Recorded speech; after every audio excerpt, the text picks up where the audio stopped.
Sweet lemon. லெமனில் என்ன ஸ்வீட்டுன்னு யோசிச்சிங்கன்னா இது வந்து உண்மையாக அதுதான்.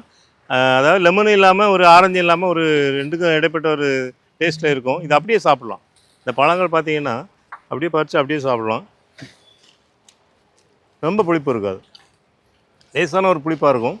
இந்த மாதிரி உச்சி வெயில் அடிக்கிற நேரத்தில் சாப்பிட்டிங்கன்னா ரொம்ப டேஸ்ட்டாக இருக்கும். ஒரு மிராக்கிள் பழம் சாப்பிட்டிங்கன்னா ரொம்ப இனிப்பாக இருக்கும். இதை ஊறுகாய்க்கும் யூஸ் பண்ணலாம். இந்த காயாக இருக்கிறத ஊறுகாய் பண்ணி சாப்பிட்டோன்னா ரொம்ப டேஸ்ட்டாக இருக்கும். ஸ்வீட் லெமனுங்கிறது கும்கட் ஆரஞ்சுன்னு சொல்லுவாங்க. கும்கட் ஆரஞ்சுங்கிறது நிறையா கேள்விப்பட்டிருப்பீங்க. இந்த செடிகளும் காய்களோட பழங்களோட இப்போ வந்திருக்கு. ஸ்வீட் லெமன் பார்த்தீங்கன்னா அந்த லோட்லேயே நம்ம வந்த செடிகள்லேருந்து கீழே கொட்டின பழங்கள் நிறைய காய்க்கும். அதுக்காக தான் இப்படி எடுத்து காமிக்கிறேன்.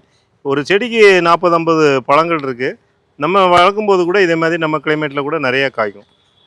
இது வந்து ஒரு புளிப்பு, தோர்ப்பு, இனிப்பு, கசப்பு எல்லாமே கலந்த ஒரு சுவைன்னு சொல்லலாம். இந்த எல்லா சுவையுமே நம்ம உடம்புக்கும் தேவை. அதனால் இந்த செடியை நம்ம மாடியில் வளர்க்கலாம்.